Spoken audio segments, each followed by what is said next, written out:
I'll meet you at church at the Blast classroom tomorrow. Read April Holt's final text to her mother. Simple. A 29-year-old planning her Sunday morning. The kind of message that fades into the background of daily life until it becomes the last thing someone ever says to you. Less than 24 hours later, Jamie Dickerson's phone rang. It was Donovan, April's husband, his voice trembling. "We found April.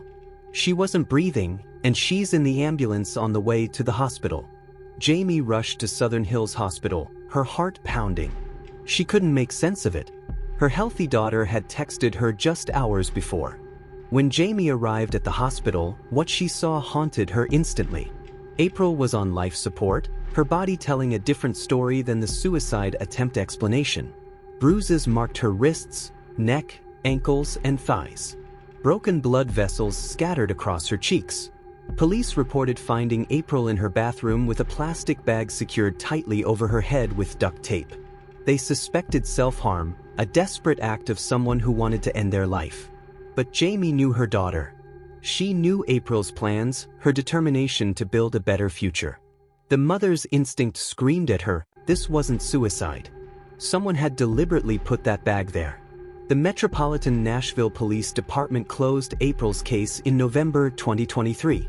The medical examiner's official ruling, suicide by suffocation. Case closed. But too many questions remained unanswered. Why would a mother of two who just opened her own business suddenly take her life? Why text about meeting at church tomorrow if she had no intention of being alive? How did her fingerprints not appear on the bag or the tape, yet her husband's did? The authorities had their conclusion. The paperwork was filed. The investigation ended. Yet for Jamie, this wasn't the end, it was just the beginning of her search for truth. Have you ever felt that cold certainty in your gut when everyone else accepts the official story? That voice inside insisting something isn't right, despite what authorities claim. It's the same instinct that drove Jamie to fight for her daughter when no one else would. I'd love to hear about a time your intuition told you something wasn't adding up.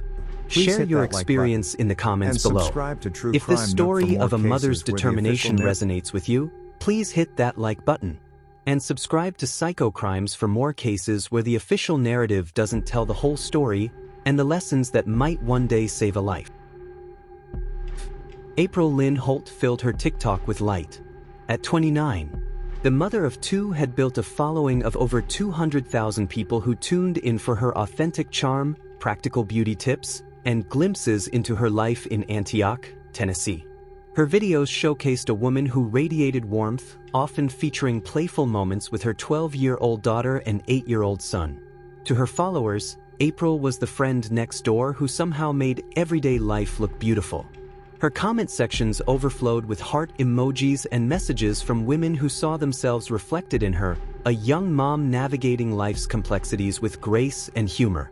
April's dream had recently materialized in Nashville, her own lash studio where she welcomed clients with the same warmth that defined her online presence. She'd built the business from scratch, investing countless hours perfecting her craft and creating an experience that felt personal for every customer. "When you sit in my chair, your family," she often said in her videos showcasing fresh sets and client transformations. She approached her work with meticulous attention to detail, the same care evident in how she curated her social media. Her posts reflected someone who believed in celebrating small wins and finding joy and helping others feel beautiful. While April's feed showed carefully filtered moments of joy, her reality held complications invisible to her followers. The camera never captured the tension at home, the arguments behind closed doors, or the weight she carried trying to maintain peace for her children. No TikTok revealed how she'd text her mother after difficult nights, or the quiet determination with which she planned her exit from a marriage that had grown cold and controlling. Her followers saw the woman who taught middle school children at Believers Faith Fellowship and showcased her beautiful work. They didn't see her researching divorce attorneys, or the courage it took to finally say she wanted out. In many ways, April's story mirrors countless women's experiences, mothers who make difficult choices for their children's well-being. She worked late nights at her studio after tucking her kids into bed. She saved for their future while building her client base. She endured complicated situations, weighing each decision against what would provide her children the most stable home. 2 weeks before her death, April made perhaps her bravest choice, requesting a divorce despite knowing the challenges of single motherhood. She told her mom, "I'm getting a divorce," with newfound resolve.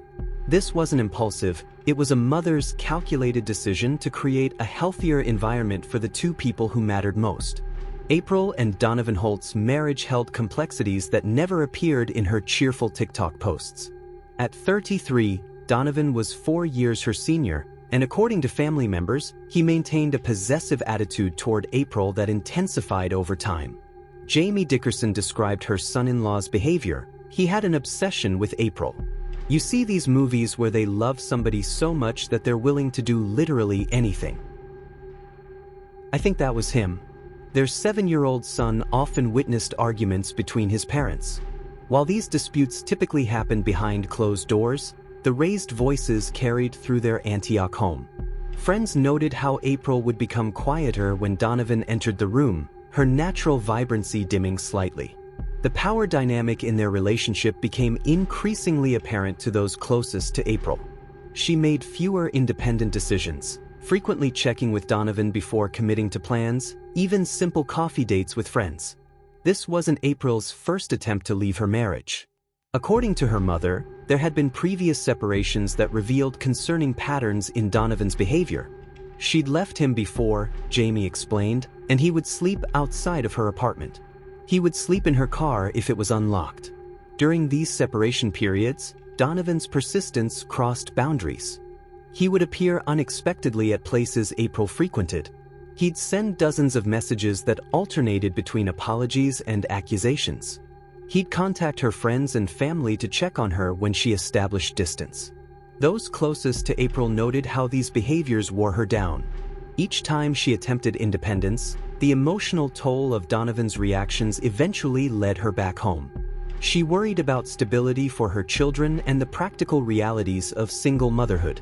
Her friends watched this cycle repeat, noticing how April would withdraw from social media during these separation attempts, only to return with renewed determination to make her marriage work. 2 weeks before her death, April's resolve hardened. "I'm getting a divorce," she told her mother with a certainty Jamie hadn't heard before. This wasn't a trial separation or cooling off period. April was taking definitive steps toward ending her marriage.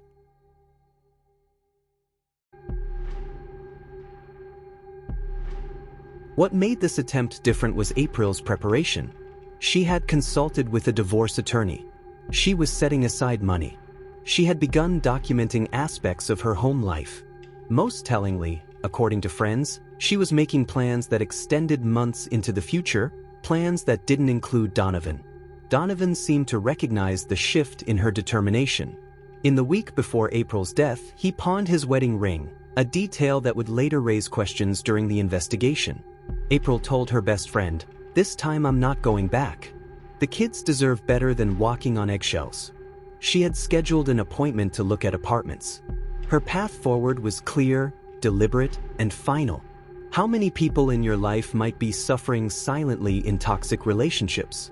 The woman who cancels plans repeatedly. The friend who checks her phone anxiously. The neighbor whose personality dims when their partner appears. Drop a comment about warning signs you've noticed. Your observation might help someone recognize their own situation. July 28, 2023 began as an ordinary summer Friday in the Holt household. April spent the morning at her lash studio before returning home in the afternoon. According to case records, around 6:30 p.m., neighbors reported hearing raised voices coming from the Holt residence. Their 7-year-old son later told his grandmother about what he heard. While playing in his room, the sound of his parents' voices cut through the walls, his father's tone sharp, his mother's responses becoming increasingly distressed. "Daddy was very mad," he would later explain to investigators in a child advocacy center. "Mommy was crying." The argument lasted approximately 40 minutes. Though the exact content remains unknown, the timing, just 2 weeks after April's divorce announcement, suggests the dissolution of their marriage may have been central to the conflict. The child reported hearing a loud thud followed by silence. When he called out to his parents, Donovan responded that everything was fine and told him to continue playing. Phone records would later show that April's last outgoing text message was sent to her mother at 5:42 p.m. "I'll meet you at church at the Blast classroom tomorrow." After the argument began, April's phone remained inactive. No more calls. No more texts. Nothing.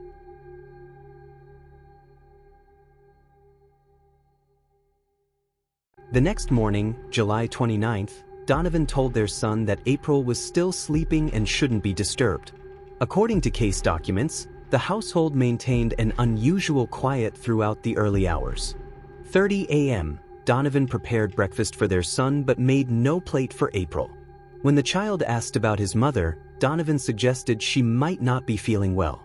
45 a.m., nearly 18 hours after April's last communication, Donovan finally instructed their son to check on his mother. This decision would later raise significant questions among investigators. Why send a child rather than checking himself? "Go see if mommy wants breakfast," Donovan reportedly told the boy. The child walked to the master bathroom where he found a scene no child should ever witness: his mother lying motionless on the bathroom floor, a plastic bag secured over her head with duct tape. When the boy ran back, crying and frightened, Donovan waited several crucial minutes before entering the bathroom. Neighbors reported hearing the child's distressed cries through open windows. Only then did Donovan call 911, reporting that his wife had attempted suicide. 3 p.m., nearly a full day after April was last known to be active. Emergency responders arrived at the Holt residence at 12:17 p.m. They found April unconscious, not breathing, with the plastic bag still partially attached. EMTs immediately began resuscitation efforts and detected a faint pulse. They rushed her to Southern Hills Hospital in critical condition. At the hospital, medical staff noted disturbing physical evidence beyond the asphyxiation. April's body told a more complex story than a simple suicide attempt. Her wrists showed bruising consistent with restraint. Her neck had marks distinct from those that would be caused by the bag alone. Broken blood vessels dotted her cheeks, a sign of oxygen deprivation during a struggle. Police secured the bathroom as a potential crime scene. They collected the plastic bag and duct tape as evidence. Officers noted the bathroom showed no signs of a struggle, which seemed at odds with the injuries on April's body. They also found no suicide note or final messages on April's phone. By early evening, April was placed on life support.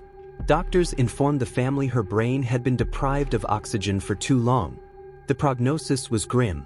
For 2 days, machines kept April's body functioning while her loved ones gathered, praying for a miracle that medical professionals knew wouldn't come.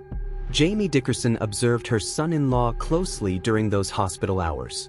While she collapsed in grief by her daughter's bedside, Donovan paced the corridor, his behavior noticeably disconnected from the tragedy unfolding. He was just rocking like pacing, Jamie recalled. Not crying, not emotional like you'd expect. When questioned by police at the hospital, Donovan provided a timeline that raised questions. He claimed he'd last seen April alive before bed the previous night. He stated he assumed she was sleeping in late, only becoming concerned around noon, contradicting neighborhood accounts of a heated argument. After April was pronounced dead on July 31st, Donovan quickly took control of funeral arrangements, limiting input from April's parents. He requested cremation before the investigation concluded, a decision that concerned April's family. In the days following her death, Donovan cleared out April's personal belongings with unexpected haste. When April's best friend requested a memento, he claimed most items had already been discarded. Perhaps most telling, Donovan never mentioned April's request for divorce to investigators. When her mother brought it up, he dismissed it as just talk and reminded officers that no paperwork had been filed technically. They were still happily married when she died. The medical team at Southern Hills Hospital documented extensive trauma across April's body, evidence that seemed inconsistent with self-harm. Their intake notes painted a disturbing picture that would later become crucial to understanding what truly happened to April Lynn Holt. Dr. Rebecca Martinez, the emergency physician who first assessed April, noted patient presence with multiple contusions in various stages of healing. Bilateral wrist bruising consistent with restraint. Neck contusions show finger width patterning distinct from bag constriction. The medical report continued with concerning details. ankle bruising matching the pattern on her wrists, suggesting she had been bound, thigh bruises consistent with knee pressure, petechiae, pinpoint blood vessel ruptures, scattered across her face, a telltale sign of strangulation before the bag was applied. April's fingernails showed no signs of the desperate clawing typically seen in asphyxiation cases where the victim tries to remove an obstruction. There were no defensive wounds on her hands, no broken nails, no skin under her fingernails. Hospital staff documented these inconsistencies and alerted police. One nurse whispered to Jamie, "This doesn't look right." But these observations would eventually be overshadowed by the official ruling to come. In November 2023, the medical examiner's office released its findings, ruling April's death a suicide by suffocation. The report stated that the cause of death was asphyxia due to plastic bag over the head, concluding that April had taken her own life. This determination shocked her family and friends, who knew her as a vibrant, loving mother. The ruling was based on the evidence collected at the scene, including the plastic bag and duct tape. However, the report failed to address the extensive bruising and the lack of defensive wounds, which many believed pointed to foul play. The absence of a suicide note further complicated the narrative, leaving many questions unanswered. Authorities closed the case, citing the medical examiner's ruling as definitive. Jamie Dickerson, April's mother, felt a deep sense of injustice. She knew her daughter had been planning for a future without Donovan, and the idea that April would choose to end her life seemed implausible. Despite the official conclusion, Jamie's instincts told her that something was terribly wrong. She began to gather evidence and seek answers, determined to uncover the truth behind her daughter's tragic death. The closure of April's case left many in her community unsettled. Jamie Dickerson, April's mother, felt a profound sense of loss, not just for her daughter, but for the truth that seemed buried beneath the surface. Despite the medical examiner's ruling, Jamie couldn't shake the feeling that the investigation had overlooked critical evidence. She began reaching out to local advocacy groups and legal experts, seeking guidance on how to challenge the ruling. Jamie's persistence led her to the Community Review Board, where she presented her concerns about the investigation's handling. The board's report revealed that Donovan's fingerprints were the only ones found on the plastic bag and duct tape, a detail that should have raised alarms. Yet, authorities maintained that there was insufficient evidence to reopen the case. Jamie's frustration grew as she realized that the system designed to protect victims had failed her daughter, leaving her to fight for justice alone. If you were investigating this case, what details would raise red flags for you? The absence of defensive wounds, the bruising patterns, and the lack of a suicide note all suggest something more complex. What questions remain unanswered in your mind? Share your thoughts in the comments below. From the moment Jamie Dickerson saw her daughter in the hospital, she was certain that foul play was involved. "I knew it was foul play," she recalled, her voice steady but filled with emotion. The bruises, the lack of defensive wounds, and the circumstances surrounding April's death painted a picture that contradicted the official narrative. Determined to uncover the truth, Jamie refused to accept the medical examiner's ruling. She began her own investigation, poring over police reports, medical records, and speaking with anyone who might have insight into April's life and death. Each day, she dedicated 2 to 3 hours to this pursuit, fueled by a mother's love and a fierce desire for justice. Jamie reached out to friends, family, and even strangers who had experienced similar tragedies. She attended community meetings, seeking support and advice. With every conversation, she gathered pieces of information that would help her build a case against the narrative that had been accepted so easily by authorities. Her relentless determination became a beacon of hope for those who believed in April's innocence and the need for justice. As Jamie delved deeper into her investigation, she became a familiar face at local advocacy groups and legal clinics. She sought guidance from experts in domestic violence and homicide cases, learning about the signs to look for and the questions to ask. Each piece of information she gathered fueled her resolve. Jamie meticulously documented everything, creating a timeline of events leading up to April's death. She reached out to April's friends and acquaintances, asking them to share their experiences and observations. Many expressed their disbelief at the ruling, echoing Jamie's concerns about Donovan's behavior and the circumstances surrounding the tragedy. Her persistence paid off when she finally obtained the Community Review Board's report. It revealed a critical detail. Donovan's fingerprints were the only ones found on the plastic bag and duct tape used in April's death. This evidence should have prompted a re-evaluation of the case, yet authorities remained dismissive. Jamie felt the weight of frustration as she realized that the system designed to protect victims was failing her daughter once again. But she refused to back down, knowing that the truth was worth fighting for. Despite the compelling evidence presented in the Community Review Board's report, authorities continued to dismiss Jamie's concerns. Police maintained that there was insufficient evidence to reopen the case, insisting that the medical examiner's ruling of suicide was definitive. Jamie's heart sank as she faced the reality that the system seemed unwilling to acknowledge the signs of foul play. She attended meetings with the district attorney's office, pleading for a thorough investigation into her daughter's death. Each time, she was met with bureaucratic indifference. Officers reiterated that without new evidence, the case would remain closed. Jamie felt increasingly isolated in her fight for justice. Friends and family rallied around her, but the weight of the official narrative loomed large. She knew that if she wanted to honor April's memory, she had to keep pushing, keep advocating, and keep searching for the truth that had been so easily overlooked. The stakes were too high, and she was determined to ensure that April's story would not be forgotten. As Jamie continued her fight, she encountered numerous obstacles that tested her resolve. Each meeting with law enforcement felt like a battle against a wall of indifference. Despite presenting compelling evidence, including the Community Review Board's findings, authorities remained steadfast in their dismissal of her claims. Jamie often found herself frustrated by the lack of urgency in the investigation. It felt like they were more interested in closing the case than finding the truth, she recalled.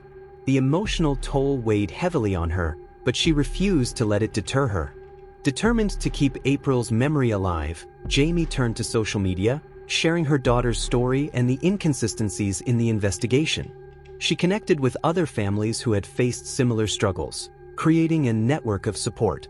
Each shared experience fueled her determination to seek justice, proving that even in the face of adversity, a mother's love could ignite a movement for change. In a bold move, Jamie decided to confront Donovan directly. Armed with the evidence she had gathered, including the Community Review Board's report, she reached out to him. "I need to know what happened to April," she told him during a tense phone call. Donovan initially deflected, but Jamie pressed him, revealing the fingerprints found on the bag and tape. "You can tell me the truth, or I will take this to the police," she warned. Feeling cornered, Donovan's demeanor shifted. In a moment of vulnerability, he confessed to Jamie that he had strangled April and then staged the scene to look like a suicide. He claimed he was trying to protect their children from the truth. Jamie recorded the conversation, knowing it could be the key to reopening the case and finally getting justice for her daughter. With the recorded confession in hand, Jamie immediately contacted the Metropolitan Nashville Police Department. She presented the evidence, urging them to take action. The confession was a turning point, prompting detectives to reopen the investigation into April's death. In September 2024, a grand jury indicted Donovan Holt on charges of reckless homicide, evidence tampering, and false reporting. The legal proceedings began, and Jamie felt a mix of hope and anxiety as she prepared for the trial. During the hearings, the prosecution presented the evidence of Donovan's fingerprints and the recorded confession, painting a picture of a man who had manipulated the narrative to cover his actions. The courtroom was filled with supporters, all eager to see justice served. In February 2025, Donovan pleaded guilty, receiving a sentence of 2 years in prison and 8 years of community corrections. While Jamie felt a sense of relief, she knew the fight for awareness and change was far from over. What drives someone like Jamie to fight when the system fails them? It's the love for a child, the desire for justice, and the hope that others won't suffer the same fate. Would you have the strength to pursue justice against all odds? Share your thoughts in the comments below. April's tragic story serves as a stark reminder of the warning signs often overlooked in relationships.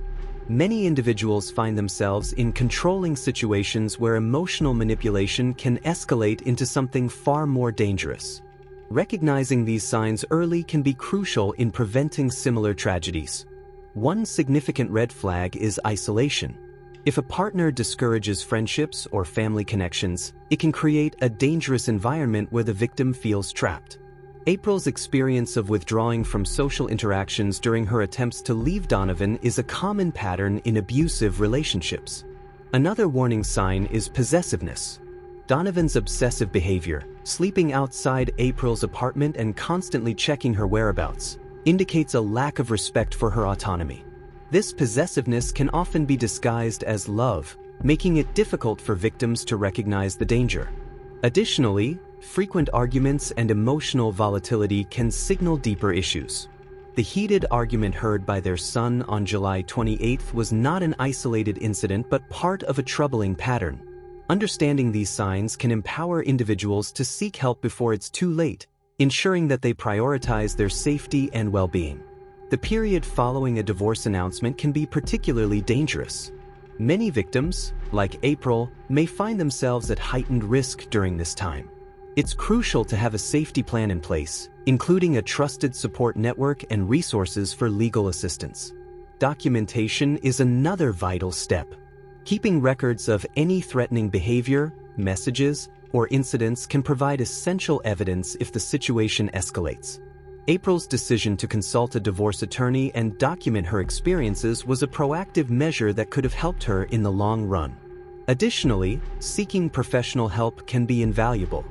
Therapy or counseling can provide a safe space to discuss feelings and develop strategies for leaving an unhealthy relationship. Support groups can also connect individuals with others who have faced similar challenges, fostering a sense of community and understanding. Finally, educating friends and family about the signs of domestic violence can create a broader support system. When loved ones are aware of the warning signs, they can intervene or offer help when needed. Awareness and education are powerful tools in preventing tragedies like April's, ensuring that victims have the resources and support they need to escape dangerous situations. April's story highlights the importance of recognizing the subtle signs of control and manipulation in relationships. Emotional abuse can often precede physical violence, making it essential to pay attention to patterns of behavior. For instance, if a partner frequently belittles or criticizes, it can erode self-esteem and create dependency. April's experience of feeling increasingly isolated and controlled by Donovan is a common trajectory in abusive dynamics. Another critical aspect is the need for open communication. Encouraging friends and family to share their experiences can foster an environment where individuals feel safe discussing their concerns. If someone expresses fear or anxiety about their partner's reactions, it's vital to take those feelings seriously.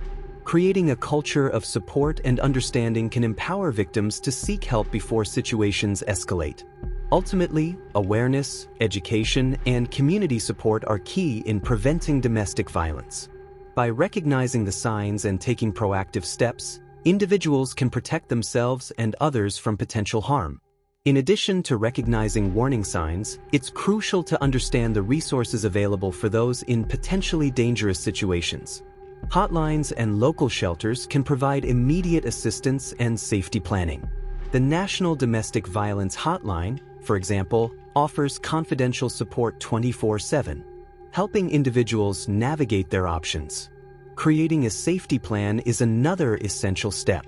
This plan should include a safe place to go, a packed bag with important documents, and a list of emergency contacts. April's situation underscores the importance of having a clear strategy in place, especially when contemplating leaving an abusive relationship. Moreover, educating oneself about legal rights can empower victims. Understanding the process of obtaining restraining orders or filing for divorce can alleviate some of the fear associated with leaving. Finally, fostering a supportive community can make a significant difference. Friends and family should be encouraged to check in regularly, offering emotional support and practical help. Together, these measures can create a safer environment for those at risk. In honor of April, Jamie Dickerson established the Grieve With Me Center, a safe space for families dealing with loss. This center aims to provide resources, support groups, and workshops, helping others navigate their grief while fostering community connections. April's legacy lives on through this vital initiative. The impact of April's death on her children is profound. They lost not only their mother but also the stability she provided. Jamie is committed to ensuring her grandchildren remember April's love and strength, helping them process their grief while instilling resilience and hope for the future. Believing victims' families is crucial in the pursuit of justice. Jamie's relentless fight for April highlights the importance of listening to those who know the victim best. Families often possess insights and evidence that can challenge official narratives. When authorities dismiss their concerns, it not only undermines the victim's memory but also perpetuates a cycle of silence and inaction. By amplifying the voices of families, we can create a more compassionate and responsive system. Every story matters, and every victim deserves to have their truth acknowledged. Jamie's journey serves as a reminder that the fight for justice is often led by those who love the victim most. Jamie Dickerson's determination to uncover the truth about her daughter's death is a testament to a mother's love. Her unwavering commitment to seeking justice for April, despite the obstacles she faced, inspires others to stand up against injustice. Jamie transformed her grief into action, advocating for change and raising awareness about domestic violence. Through her efforts, she not only honors April's memory but also empowers others to recognize the signs of abuse and seek help. Jamie's story is a powerful reminder that one person's fight can spark a movement, encouraging others to believe in the possibility of justice and healing. Please like, comment, share, and subscribe.